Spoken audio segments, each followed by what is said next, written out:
Hello, everyone, and thanks for joining us, and welcome to our monthly webinar series for the National Park Service's Connected Conservation Initiative, which was formerly known as Scaling Up. My name is Brian Fainer, and I help support the effort.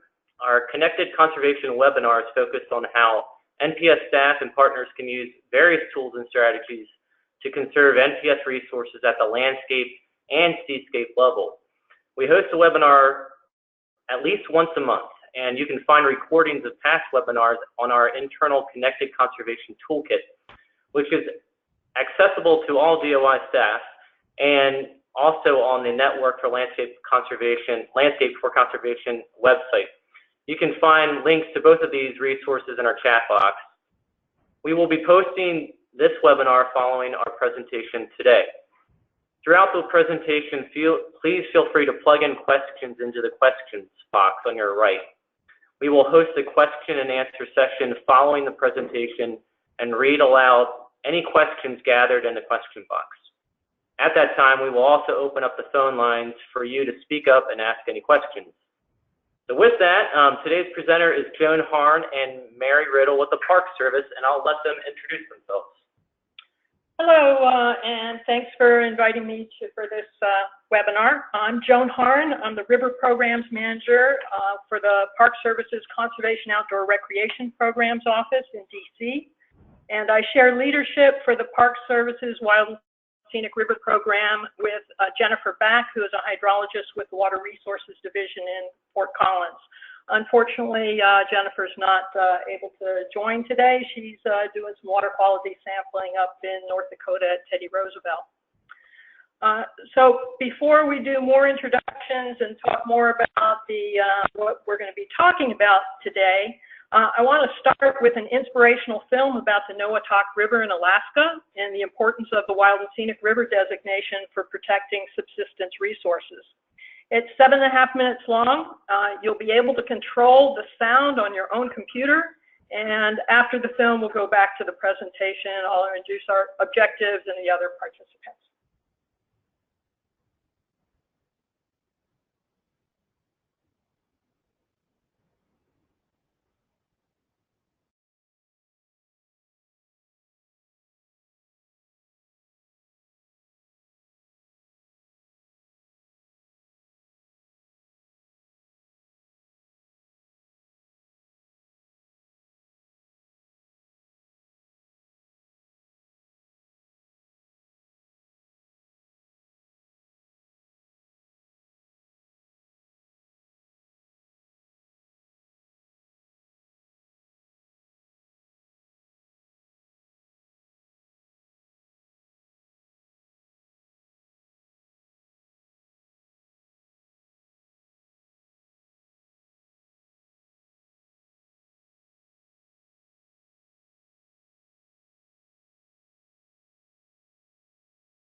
Okay, we're back, but my screen's not advancing. So hang on a second for a technical challenge here. There we go. So again, I'm Joan Harn, with the co-lead for the Park Service Wild and Scenic Rivers program. Presenting with me today is going to be Mary Riddle, talking a little bit about the Flathead. And on the line, we also have Zach Babb, who was featured in the film that you just saw, and Sarah Bursky from the Partnership Wild and Scenic Rivers will be helping answer some questions later on. So in today's presentation, I want to introduce the Park Service's Wild and Scenic Rivers responsibilities, describe some of the fundamentals of the Wild and Scenic Rivers Act, and get into a few of the concepts and tools that are used for conserving river resources. We'll describe the benefits of designated rivers through the films and the presentation on the Flathead that Mary will do, and then identify some resources to learn more and answer your questions.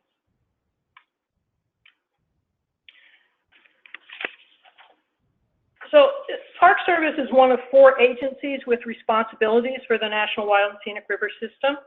We share responsibilities with the Forest Service, Bureau of Land Management, Fish and Wildlife Service for 208 designated rivers in 40 states and Puerto Rico. We work together through the Interagency Wild and Scenic River Coordinating Council to promote consistency. But the Park Service Wild and Scenic Rivers are all located throughout the U.S. We have a range of responsibilities depending on the administrative nature of the river. And it's pretty complicated, and I'm not going to go into the details here, but you can learn more about that by looking at our website or the Director's Order 46 that lays out the different roles and responsibilities that we have. So the Wild and Scenic Rivers Act was established in 1968. It was intended to balance dam building and other water resources development. And it was all about protecting free flow and water quality and other special river values. A little consideration was given to the broader ecological context. This was an era of new environmental laws like the Wilderness Act and the Land and Water Conservation Act, which were passed in 1964. There was a lot of federal support for recreation, the Outdoor Recreation Act, and then emerging environmental awareness with the publication of Silent Spring in 1962. So 2018 marks the 50th anniversary. We're trying to use that to leverage increased awareness, better stewardship, and improve communication. I don't want to go into a lot of the details about the Wild and Scenic Rivers Act, but I do want to give you a big picture of some of the key concepts.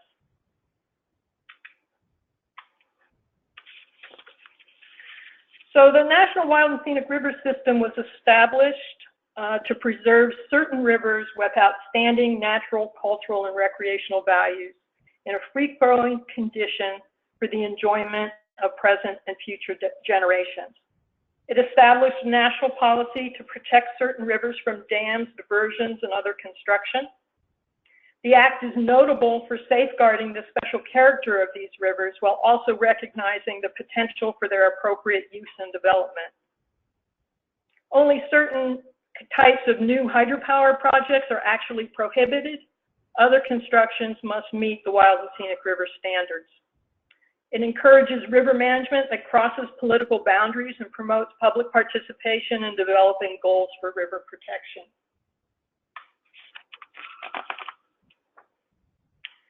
So, as you all know, rivers and streams are enormously important for sustaining the natural and human environment.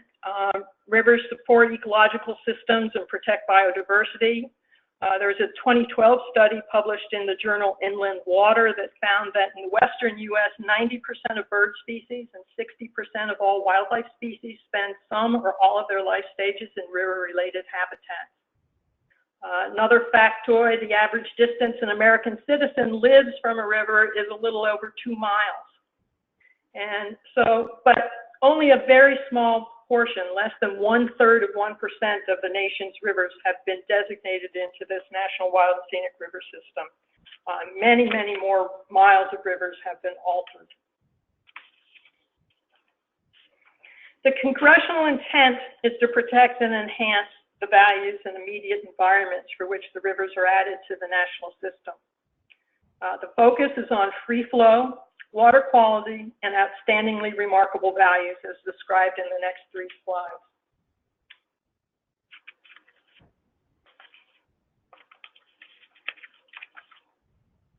Free flow is defined in the Act to mean existing or flowing in natural condition without impoundment, diversion, straightening, riprapping, or other modification of the waterway.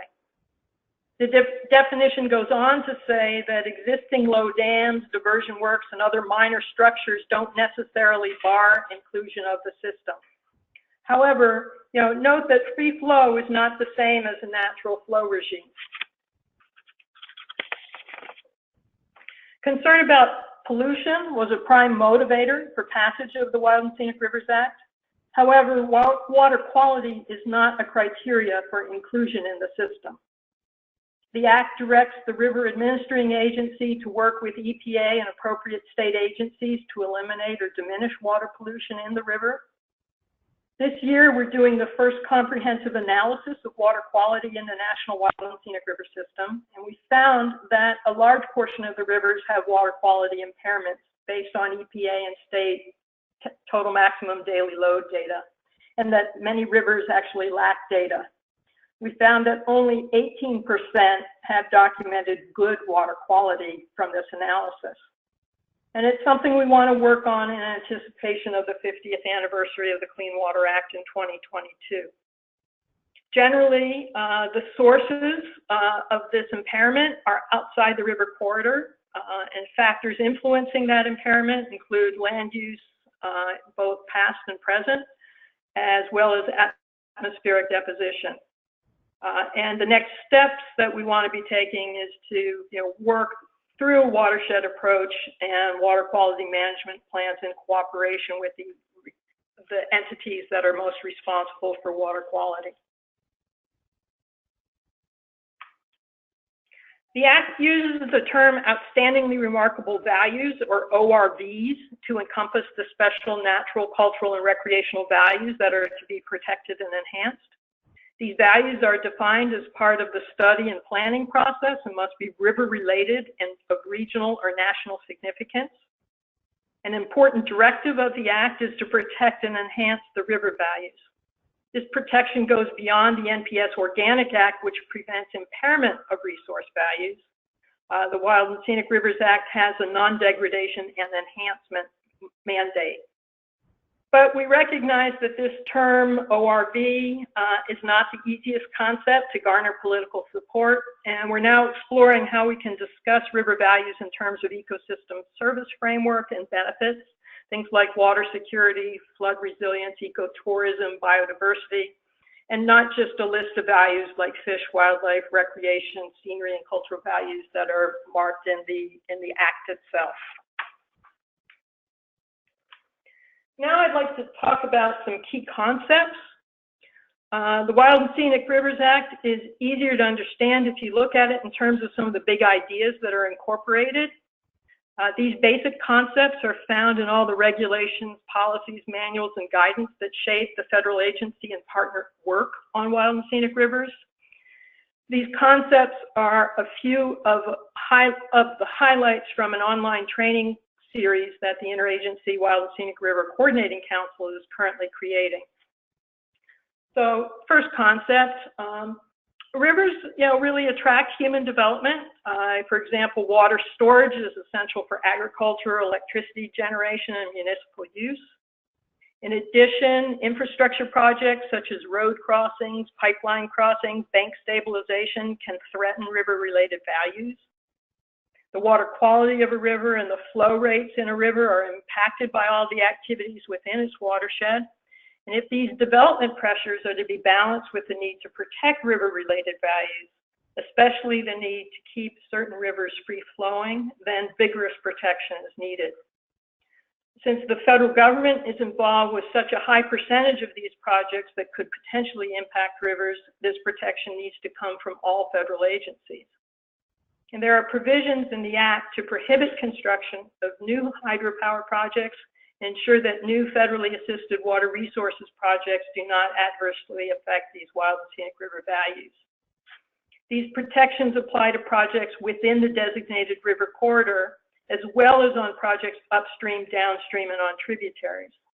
However, it's mostly limited to projects that take place below the ordinary high water mark. The next concept, rivers frequently cross lands owned and managed by multiple parties. And these parties include federal, state, and local governments, tribes, private individuals, corporations, or nonprofit groups. In addition, laws and regulations concerning river management, such as those controlling land use, water use, wildlife management, are implemented by a large array of government entities. Poorly planned actions by one government agency or one landowner can easily degrade an entire river corridor. And a coordinated approach is necessary for addressing all of the potential threats to river-related resources. The Wild and Scenic Rivers Act has provisions for encouraging cooperative management. It directs all federal agencies to support wild and scenic river protections, especially those with responsibilities on adjacent lands. The Act has broad authorities for all federal agencies to work with any organization or individual to plan, protect, and manage river resources. And this applies to all rivers, not just to those that are designated. The last concept that I want to highlight is that the Wild and Scenic Rivers system is intended to grow as other rivers are identified as worthy. Federal land management agencies should therefore consider whether rivers located on the lands they manage could be eligible and suitable for designation. The Act requires careful analysis of river management alternatives whenever federal agencies make land use and water use decisions regarding rivers. Land managers should protect the values until a decision is made to include the river into the national system, and Park Service management policies address this issue. So to summarize, the Wild and Scenic Rivers Act is our most powerful river protection tool.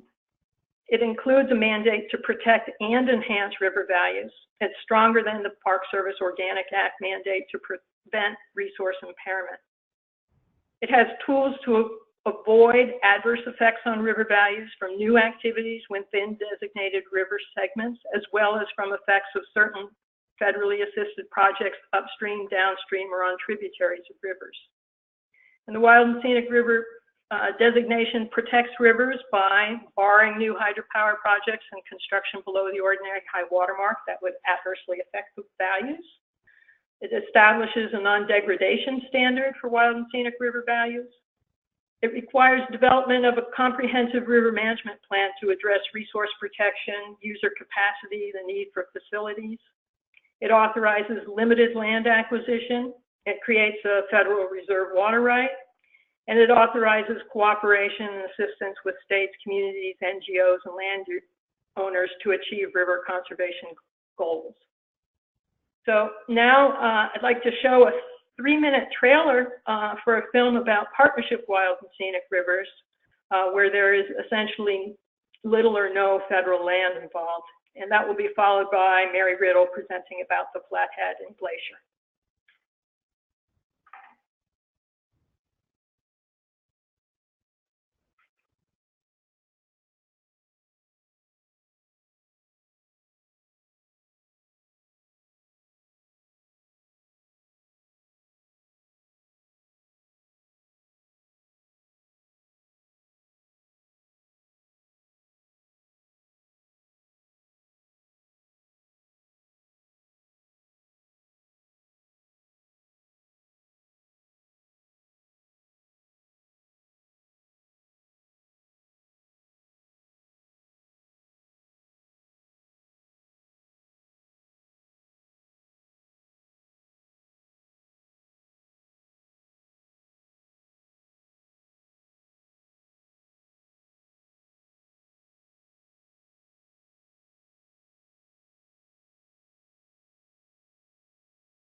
Okay, now I'm going to turn over the presentation to Mary Riddle at Glacier National Park.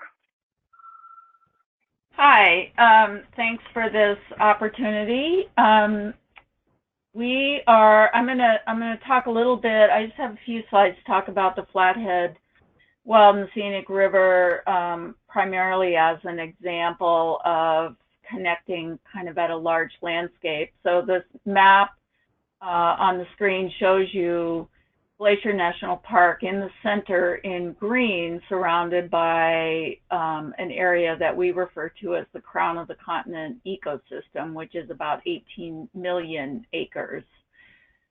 Go to the next map. Next slide. And I apologize for this slide. It's a little, I was having technical difficulties this morning. The Flathead Wild and Scenic River is made up of 3 forks that were all designated in 1976.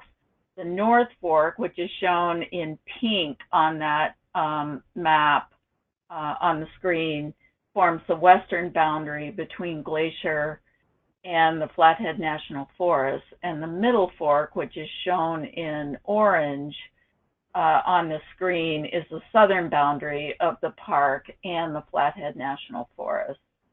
South Fork, which is shown in green, lies within designated wilderness in the Flathead National Forest, and all 3 forks make up that designation. There's about 219 miles, and interestingly enough, this river was the river that inspired the Wild and Scenic River Act. It is not only is it federal land that it flows through, but through many of these sections, like the North Fork in the pink there is private land, both on the North Fork and the Middle Fork as well. So like the film just talked about, it's a mix of jurisdictions that it flows through. Next. Next slide. Great. So the Flathead Wild and Scenic River is jointly managed by Glacier National Park and the forest. There's an MOU between the park and the forest that guides this management, and we jointly conduct patrols, monitor resources and visitor use, and conduct surveys for various types of research. There are monthly forest supervisor and superintendent meetings, and then annual leadership and river management trips that take place. The forest works with 3 different district rangers within the park, so the management of the Wild and Scenic River in the park is spread out through many different staff. Doesn't just sit in one division or area. Next.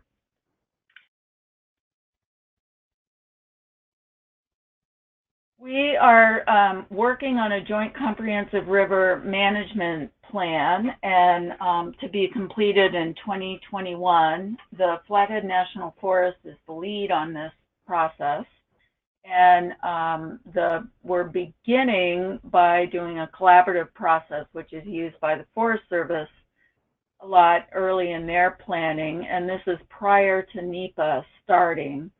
So there are public meetings that are being held on a monthly basis.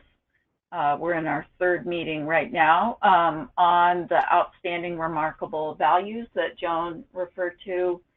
The ones that have been identified for the Flathead are the subject of the meetings, and this is where we're using these meetings to present baseline information and data and trends if they're known, and then have the public identify issues and concerns and have discussions with the park and the forest specialists about the aspects of the river that they're concerned about or interested in. The issues that the plan will be addressing are increasing visitor use, human waste, invasives, aquatic invasives particularly, and then residential development along the river banks, particularly in the North Fork.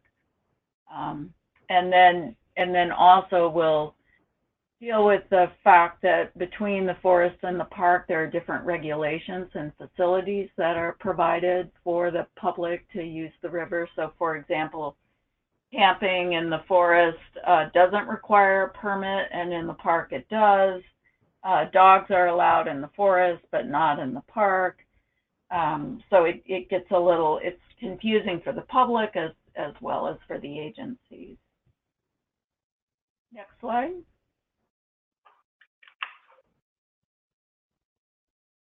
We're going to start this NEPA process for the Joint Management Plan in 2019, and are looking forward to getting that going, but getting a lot of public interest right now. In addition, based on the first map I showed you that we sit in the middle of this larger ecosystem, there was a memorandum of understanding signed by the province of British Columbia, by the Premier and the Governor of Montana in 2010 that spoke to environmental protection, climate action, and energy management and production within the entire Flathead River Basin, which expands into Canada. The Flathead River actually begins in Canada. This MOU recognizes a shared common border and acts on a 2003 environmental cooperation arrangement that recognized the transboundary Flathead River and the significance of Waterton Glacier International Peace Park as a World Heritage Site and a biosphere reserve. The MOU essentially commits both the province and the state to work together to remove mining, oil and gas and coal development in the river basin, cooperate on fish and wildlife management, and collaborate on cross-border projects that have the potential to harm land or water resources. Next slide.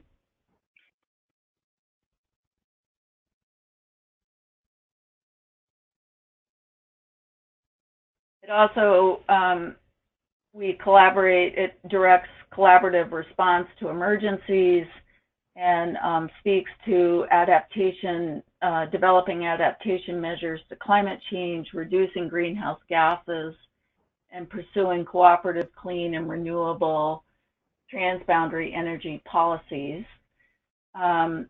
Montana and British Columbia also it speaks to, for both Montana and BC, to partner with tribes and First Nations, local governments, and leaders from business, environmental advocates, and scientists to accomplish these goals.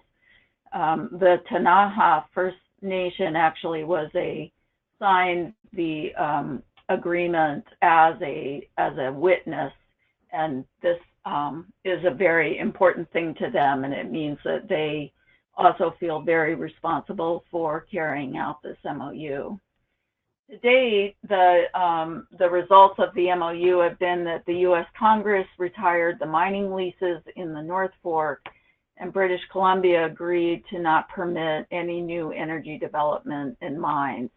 There are some current coal mines and a gold mine and some very small development of natural gas, but otherwise no new energy development is going into the North Fork Basin in British Columbia. So the purpose for talking about this was to show not only are we working cooperatively and collaboratively with the U.S. Forest Service in the United States to manage the Flathead Wild and Scenic River, but we're also working with the state and the province of British Columbia to protect at this transboundary, transnation level. So it's a good example of successfully managing at a large landscape level for this resource. And that's it. Thank you, Mary. So I just wanted to close with a slide that shows a number of resources, and I think that Cass was going to add those to the chat, those links that you can't click on your slide, what you're seeing there. I think one of the key things that I wanted to point out on this, though, is that we do have a Park Service Wild and Scenic Steering Committee, and there are regional representatives, and you can find out who your information source is for that by going to the nps.gov/WSR, Wild and Scenic River Program webpage. I think what I'd like to do now is just really close and open it up for questions. And if there's time, we could go through some of these resources if people are interested. Just highlighting on the top is there are a number of other films that have been produced both by the Park Service and our federal agency and nonprofit partners to help acknowledge and celebrate the 50th anniversary of the Wild and Scenic Rivers Act. And there's a full page of them and links, and you can see also the more detailed Partnership Wild and Scenic River film, of which you just saw the trailer for this. When we get to questions, note that Zach Babb, who was heavily featured on the NOAA film, is on the phone and available to answer questions as well. So let's switch over to questions. Try again. I don't have the right touch here. Go, try it again. All right. Well, thank you so much, Joan and Mary, for a great presentation. As a reminder, folks, before we open up the phone lines, if you have a question you'd rather type into the questions box on the far right interface that you have on your computer, feel free to do that. Looks like we don't have any questions yet, but I'm sure they'll come. I have, I guess, a softball question for you and Mary to start us off with. What is the biggest challenge facing the system for those wild and scenic rivers that are surrounded predominantly by public lands, and then those designated rivers that are predominantly surrounded by private lands?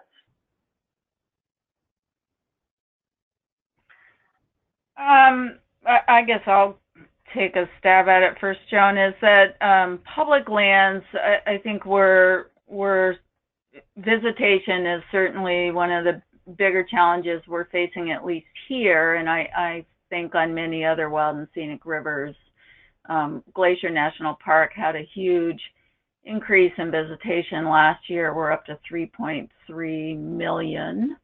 That was almost a 25% increase from the previous year.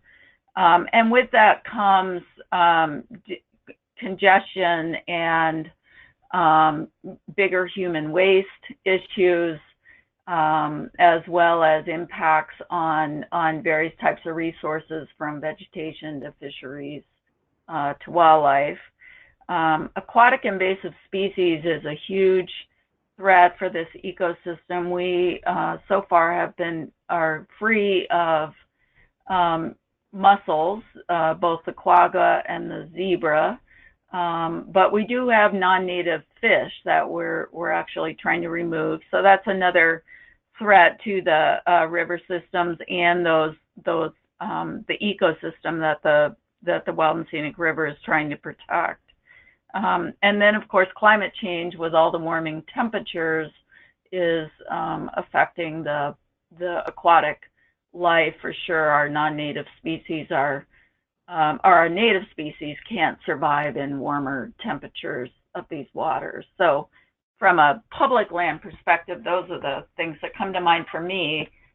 Privately, it's development along the shoreline. It's those sewer systems and other kinds of waste management systems, withdrawal of water and irrigation rights that come into play there.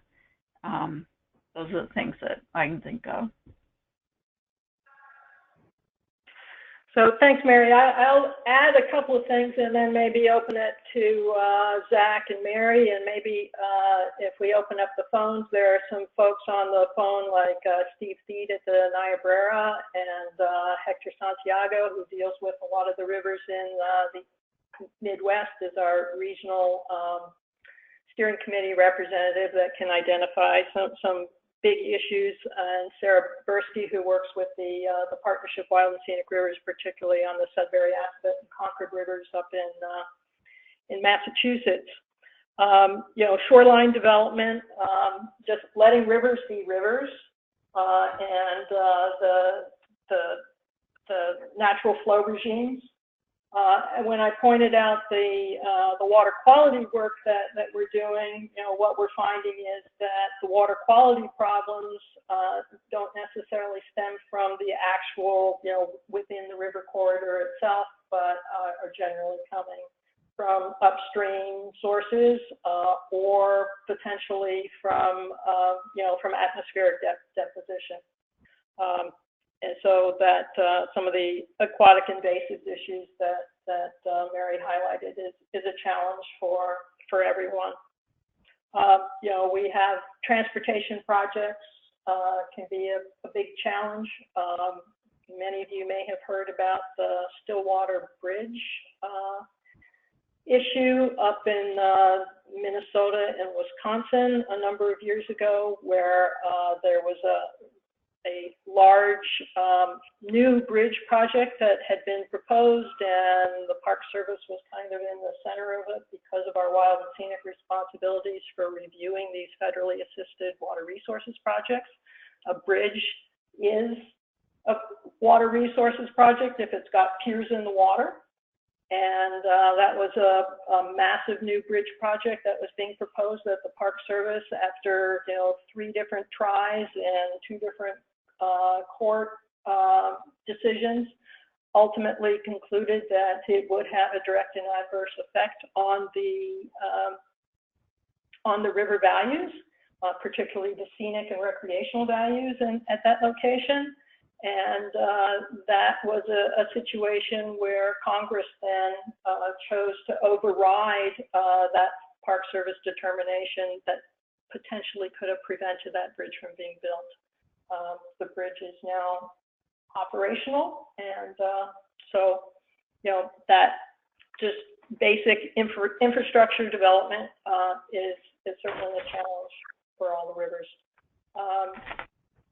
So, Zach, anything that you might want to add about the Alaska challenges?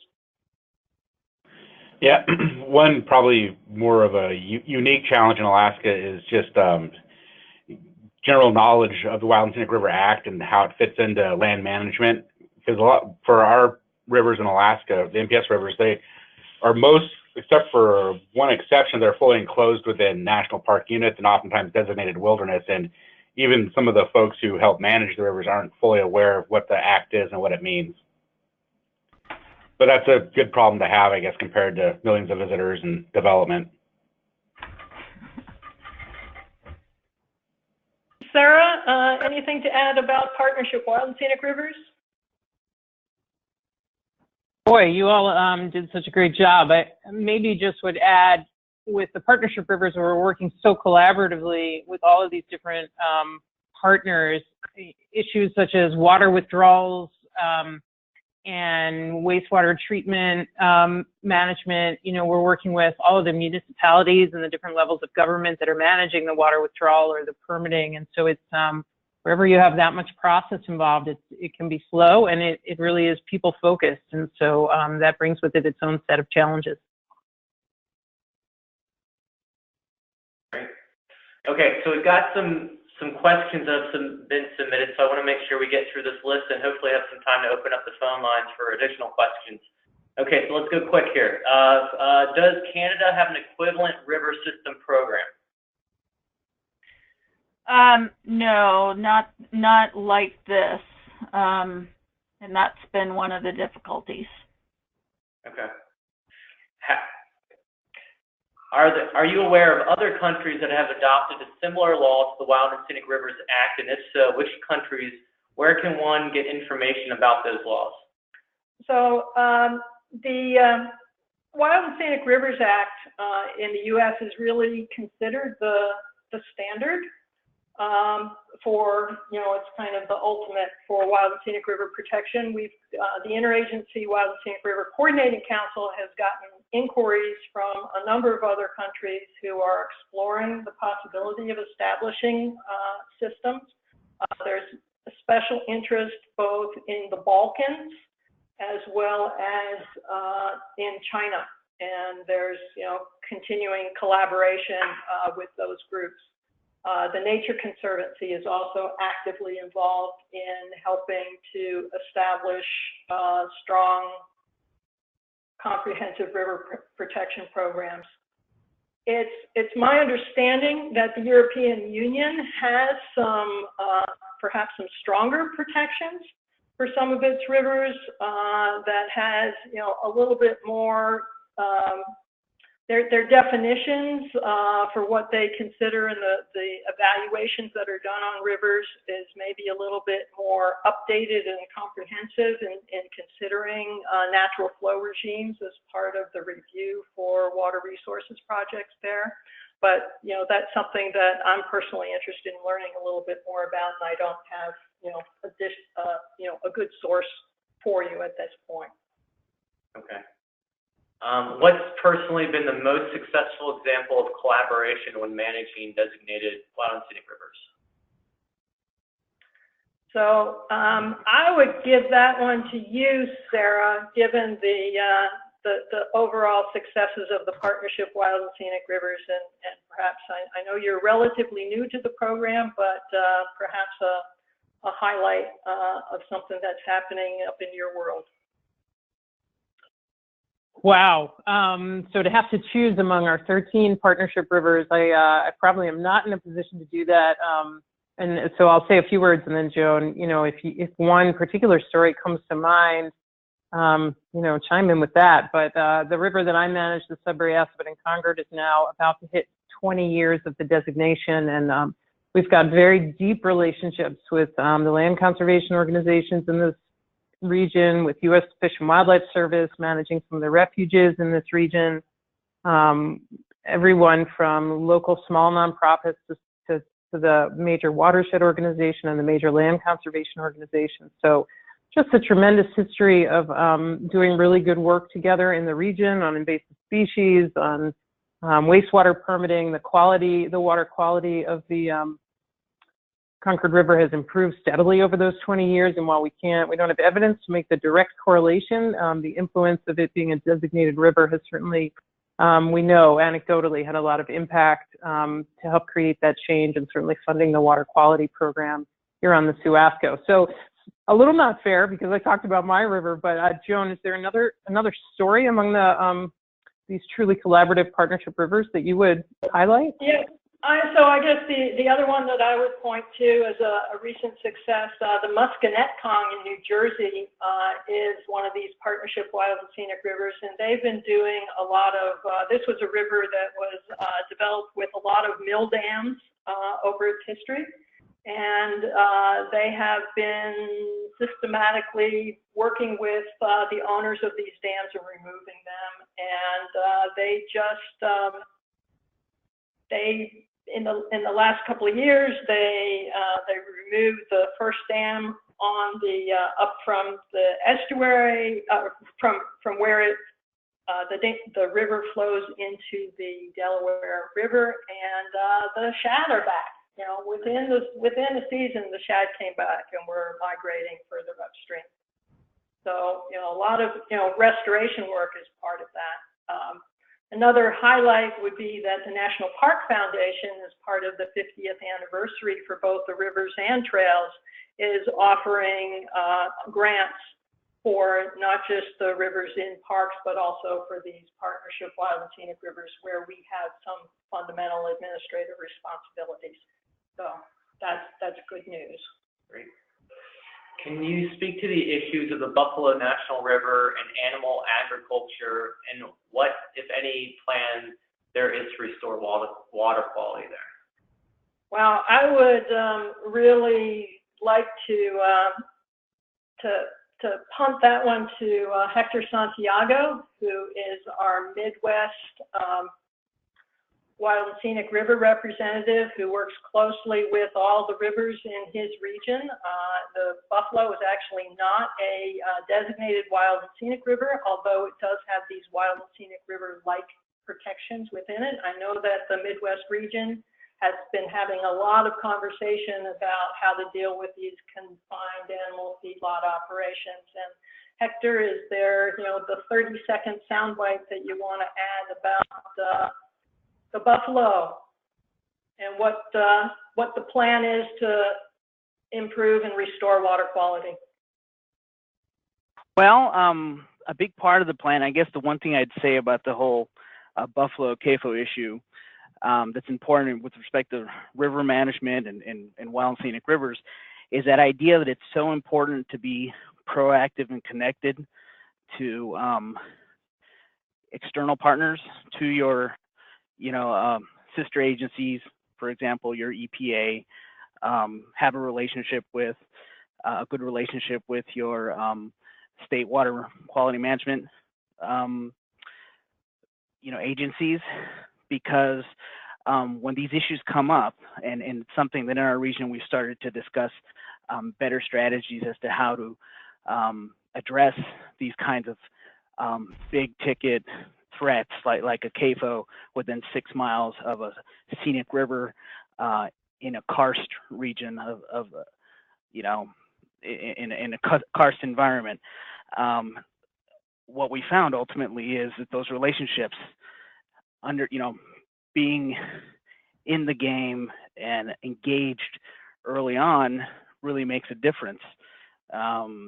So that we're not basically catching up on, for example, in the case of the CAFO here, and I'm almost done with 30 seconds here, with the case of the CAFO here, a lot of environmental compliance and a lot of the environmental documentation happened without the knowledge of the park, or vice versa.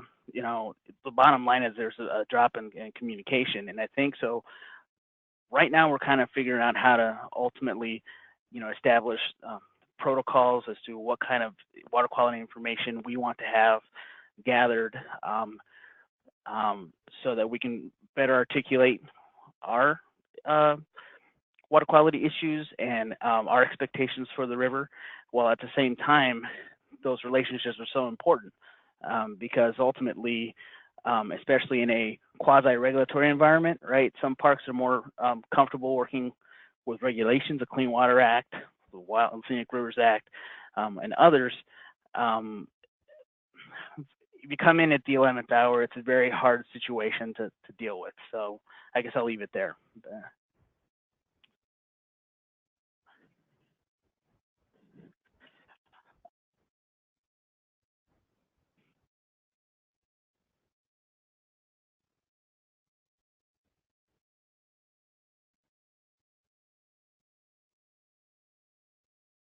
Hello? We lose Brian. All right, we're back. Sorry about that. Don't worry. All right, so we're going to post Joan and Mary's presentations or PowerPoint to our internal Park Service Connected Conservation Toolkit. For those of you not with the Park Service, if you want to send an email to me or to Joan, we can send it to you that way. Up on the screen, though, is the contact list. Joan, do you want to? Yeah, so these are the regional contacts that we have, and this information is available on the Wild and Scenic River Program website, nps.gov/WSR. All right. Section 7 gives us responsibilities on segments and tributaries above the Wild and Scenic River. How do we evaluate that, or how do we determine how far is too far? So there's a different standard that is applied under Section 7 for projects that are upstream, downstream, or on tributaries of designated portions of the river. The standard is whether the project has the potential to invade or diminish or unreasonably diminish, depending on whether it's a designated river or a study river, But for designated rivers, the standard is the potential to invade or diminish. And that diminish is limited to scenic, recreational, fish, or wildlife values. And typically, the kinds of projects would be dams, upstream diversion structures, or other water resources projects that are visible from the river. So, and I see that question's from Jeff Bennett, and be happy to talk with you in greater detail about that at any time, Jeff. All right. Has there been any efforts with tribes to use traditional ecological knowledge in river management? Good one for you, Mary. We are using, we have sought out, yes. The quick answer to that is yes. We've actually done quite an extensive ethnographic survey of the Flathead Wild and Scenic River in regards to the relationship with the Confederated Salish and Kootenai tribe. And so we're working through that. There is always room, of course, for more to happen. And we would like, since our tribes are actually connected with tribes in Canada, we've been reaching out to those tribes located in the provinces as well. But it's there's some work going on, but there's always room for more.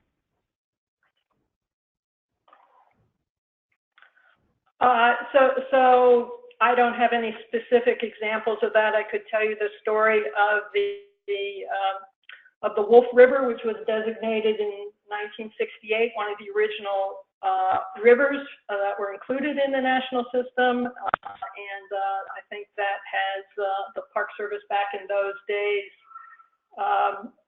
went ahead without a lot of tribal consultation to develop a management plan. When they presented that plan to the tribe said, "Thank you very much, but no thank you. We'll continue to manage our river as we have been for millennia." And you know, that we maintain that kind of relationship with them, that it's basically their management of the Wolf River in Wisconsin.